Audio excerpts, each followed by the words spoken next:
আসসালামু আলাইকুম প্রিয় দর্শক, জানিয়ে দিব এখনকার আলোচিত সকল দেশীয় খবর। শুরুতেই জানিয়ে দিব সংবাদ শিরোনামগুলো। বড় ধাক্কা সামলাতে অক্ষম রাজধানী ঢাকা, ধসে পড়তে পারে 4.5 লাখেরও বেশি ভবন, হতাহতের আশঙ্কা 2 থেকে 3 লাখ। জাতীয় সংসদ নির্বাচন তফসিল কবে ঘোষণা করা হবে তা আনুষ্ঠানিকভাবে ঘোষণার আগেই তারিখ জানানোর চিন্তা করছে নির্বাচন কমিশন। জুলাই গণহত্যা মামলায় মৃত্যুদণ্ডপ্রাপ্ত শেখ হাসিনা সহ দণ্ডপ্রাপ্ত আসামিদের আপিল করার সুযোগ আছে বলে জানালেন অ্যাটর্নি জেনারেল। গণসংহতি আন্দোলনের প্রধান সমন্বয়কারী জুনায়েদ সাকি বলছেন, গণভোট আগে বা পরে হলেও জাতীয় সনদ অর্জনের লক্ষ্য একই থাকবে। জুলাই গণহত্যা মামলার রায় প্রসঙ্গে এবি পার্টির নেতা মুজিবুর রহমান মঞ্জু বলছেন, পালাতক আসামির পক্ষে সাফাই গ্রহণযোগ্য নয়। প্রিয় দর্শক, এতক্ষণ দেখছিলেন সংবাদ শিরোনামগুলো, এখন জানাবো বিস্তারিত খবর। বড় ধাক্কা সামলাতে অক্ষম রাজধানী ঢাকা, ধসে পড়বে 4.5 লাখ ভবন। রাজধানী ঢাকার নেই 7 মাত্রার ভূমিকম্প সামলানোর সক্ষমতা। 7 মাত্রার কোনো বড় ভূমিকম্প হলেই রাজধানী ঢাকার অধিকাংশ ভবন বড় ধরনের ক্ষতির মুখে পড়বে, ধসে পড়ার আশঙ্কা রয়েছে উল্লেখযোগ্য সংখ্যক ভবনের। রাজধানীতে গড়ে ওঠে 21,45,000 ভবনের মধ্যে 4.5 লাখেরও বেশি ভবন ধসে পড়ার ঝুঁকিতে আছে। 21,45,000 ভবনের মধ্যে 40% অর্থাৎ 4.5 লাখ ভবন 7 বা তার চেয়ে বেশি মাত্রার ভূমিকম্পে ধসে পড়ার আশঙ্কা করা হয়েছে। এই ভবনগুলোর মধ্যে সেমি পাকা থেকে শুরু করে বহুতলা ভবনও রয়েছে, যেখানে বহুতলা ভবনের সংখ্যা 75,000-এরও বেশি। এই ঝুঁকির অন্যতম প্রধান কারণ হল বেশিরভাগ ভবন তৈরির ক্ষেত্রেই জাতীয় ভবন নির্মাণ কোড পুরোপুরি অনুসরণ করা হয়নি।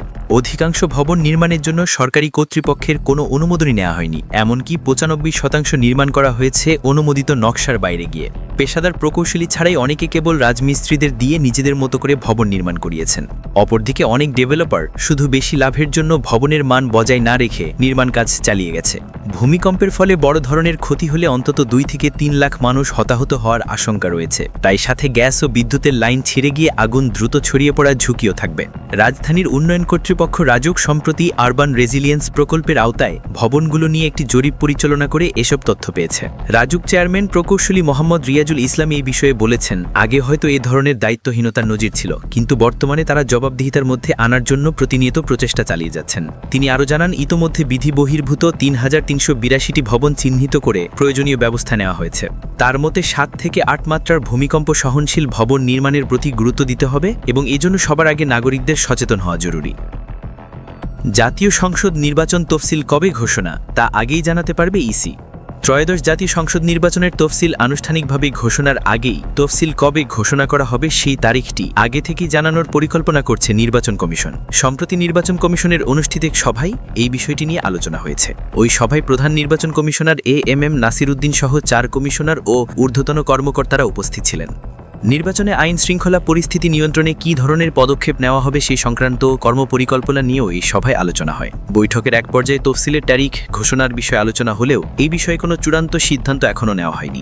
নির্বাচন কমিশনের সিনিয়র সচিব আক্তার আহমেদ জানিয়েছেন, ডিসেম্বর মাসের প্রথম দিকেই সংসদ নির্বাচনের তফসিল ঘোষণার পরিকল্পনা রয়েছে। এক্ষেত্রে 4, 7 ও 8 ডিসেম্বর তারিখগুলো আলোচনায় রয়েছে। তিনি আরও জানান, ভোট গ্রহণ হতে পারে 5, 7, 8 এবং 12 ফেব্রুয়ারি। তফসিল ঘোষণার পর থেকে ভোট গ্রহণ পর্যন্ত 2 মাস সময় রাখা হবে বলেও জানান এই কর্মকর্তারা মনে করছেন, আগামী 8 ফেব্রুয়ারি রবিবার ভোট গ্রহণের জন্য সবচেয়ে উপযুক্ত দিন, কারণ এর আগে 1979, 2014, 2018 এবং 2024 সালে সংসদ নির্বাচনও রবিবার অনুষ্ঠিত হয়েছিল। শুক্র শনিবার সাপ্তাহিক ছুটি দিন থাকায় প্রচুর সংখ্যক ভোটার গ্রামে গিয়ে ভোট দেওয়ার সুযোগ পান। স্বাধীনতার পর এই পর্যন্ত 12টি সংসদ নির্বাচন অনুষ্ঠিত হয়েছে, তবে 1973, 1986, 1991 ও 1996 সালের 12 জন ভোট গ্রহণ হয়েছিল বুধবার। হাসিনার আপিল করার সুযোগ আছে বলল অ্যাটর্নি জেনারেল। জুলাই গণ অভ্যুত্থানে মানবতা বিরোধী অপরাধের দায়ে ক্ষমতাচ্যুত সাবেক প্রধানমন্ত্রী শেখ হাসিনার মৃত্যুদণ্ড দিয়েছে আন্তর্জাতিক অপরাধ ট্রাইব্যুনাল। একই সাথে সাবেক স্বরাষ্ট্রমন্ত্রী আসাদুজ্জামান খান কামালেরও মৃত্যুদণ্ড হয়েছে। রাষ্ট্রের প্রধান আইন কর্মকর্তা মোহাম্মদ আসাদুজ্জামান নিশ্চিত করেছেন যে এই রায়ের বিরুদ্ধে শেখ হাসিনা সহ দণ্ডপ্রাপ্ত আসামিরা আদালতে আপিল করার সুযোগ পাবেন। অ্যাটর্নি জেনারেল মোহাম্মদ আসাদুজ্জামান শুক্রবার এক মতভিন্ন সভার পর এসব কথা জানান। তিনি বলেন, সব তথ্য প্রমাণের ভিত্তিতে আসামিদের বিচার হয়েছে। আসামি পক্ষ সবসময় বলবে বিচার ঠিক হয়নি, কিন্তু তাদের সুযোগ আছে রায়ের বিরুদ্ধে আপিল করার। স্বরাষ্ট্র উপদেষ্টা দেওয়া বক্তব্য প্রসঙ্গে তিনি মন্তব্য করেন যে আইন সম্পর্কে সঠিক ধারণা না থাকে তিনি হয়তো এমন কথা বলেছেন। রায় কার্যকর করার জন্য সরকারের যে মেকানিজম আছে আছে সেই অনুযায়ী সরকার এগিয়ে যাবে। অ্যাটর্নি জেনারেল আরও বলেন, জুলাই গণহত্যা মামলায় শেখ হাসিনা সহ তাদের বিরুদ্ধে যেই তথ্য প্রমাণ এসেছে তা দেখে পৃথিবীর যে কোনো আদালতই বলবে তারা দোষী। তিনি উল্লেখ করেন, মাত্র 20 দিনে 1400-এর বেশি মানুষকে গুলি করে হত্যা করা হয়েছে। তাই তার কাছে ব্যক্তি শেখ হাসিনা মুখ্য নয়, বিচারটিই মুখ্য। গণসংহতি আন্দোলনের প্রধান সমন্বয়কারী জুনায়েদ সাকি বলছেন, গণভোট আগে বা পরে হলেও জাতীয় সনদ অর্জনের লক্ষ্য একই থাকবে। তিনি জানান, আগে গণভোট হলে কত ভোটার যাবে, খরচ ও আয়োজনের সময় আছে কিনা, জনগণের মধ্যে জাতীয় সনদ যথাযথ ফরে পৌঁছালো কিনা, এইসব নিয়ে অনেকগুলো সমস্যা তৈরি হতো। সবগুলো বিষয় বিবেচনা করে তারা একই দিনে গণভোটের দাবি করেছিলেন। জুনায়েদ সাকি আরও বলেন, জুলাই জাতীয় সনদে তারা যেইভাবে স্বাক্ষর করেছেন আর আদেশের মধ্যে যেটা ব্যাখ্যা করা হয়েছে সেটার মধ্যে পার্থক্য রয়েছে বলে অনেক দল মনে করছে। তিনি আহ্বান করেন, সরকারকে যে কোনো কিছুই ন্যূনতম জাতীয় ঐক্যর ভিত্তিতে করা দরকার। তিনি মনে করেন, গণতান্ত্রিক উত্তরণের জন্য তারা ফ্যাসিসবাদ সরকারকে পতন করেছেন, কিন্তু এখনও ফ্যাসিসবাদ ব্যবস্থাটা রয়ে গেছে। রাষ্ট্রীয় আইন প্রতিষ্ঠানের দিক থেকে তারা এমন একটি গণতান্ত্রিক ব্যবস্থায় যেতে চাচ্ছেন যেখানে জনগণের হাতে ক্ষমতা আসবে আর জনপ্রতিনিধিরা জনগণের কাছে জবাবদিহি করতে বাধ্য থাকবে। এই ধরনের একটি ব্যবস্থায় যেতে চাইলে ন্যূনতম একটি জাতীয় ঐক্যমত লাগবে, এটা একক কোনো দল চাপিয়ে দিতে পারবে না।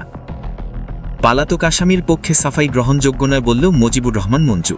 জুলাই গণহত্যা মামলার রায় প্রসঙ্গে এবি পার্টির নেতা মুজিবুর রহমান মঞ্জু মন্তব্য করেছেন যে পালাতক আসামির পক্ষে কোনো সাফাই গ্রহণযোগ্য নয়। তিনি বলেন, পালাতক শেখ হাসিনার বিচারের রায়কে ত্রুটিপূর্ণ বলা হচ্ছে, কিন্তু আসামি পালাতক থাকলে তার দায়ভার হাসিনার নিজের। যারা রায় নিয়ে প্রশ্ন তুলছেন তারা কেন আসামির পলায়ন প্রসঙ্গটি এড়িয়ে যাচ্ছেন সেই প্রশ্ন তোলেন তিনি আহ্বান করেন, বিচারককে বিতর্কিত করার এই অপচেষ্টা বন্ধ করতে হবে।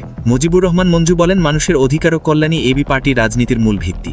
তিনি দেশের তরুণদের দক্ষতা উন্নয়নের জন্য বিশেষ প্রশিক্ষণমূলক কোর্স চালু করার ঘোষণা দেন। তিনি মনে করেন, সমাজের সংকট চিহ্নিত করে সমাধানের জন্য স্বেচ্ছাসেবকদের এগিয়ে আসতে হবে। স্বেচ্ছাসেবকদের আর্থিক, নৈতিক ও চারিত্রিকভাবে আরও শক্তিশালী হওয়া জরুরি। তিনি বিশ্বাস প্রকাশ করেন, তরুণদের নেতৃত্বেই বাংলাদেশে মানবিক রাজনৈতিক চর্চা প্রতিষ্ঠা করা সম্ভব। প্রিয় দর্শক, এই ছিল এখনকার গুরুত্বপূর্ণ নিউজ। আরও গুরুত্বপূর্ণ নিউজ নিয়ে ফিরছি কিছুক্ষণের মধ্যে। নিউজগুলো সবার আগে দেখার জন্য এই চ্যানেলটি সাবস্ক্রাইব করে আমাদের সাথে থাকুন। ধন্যবাদ।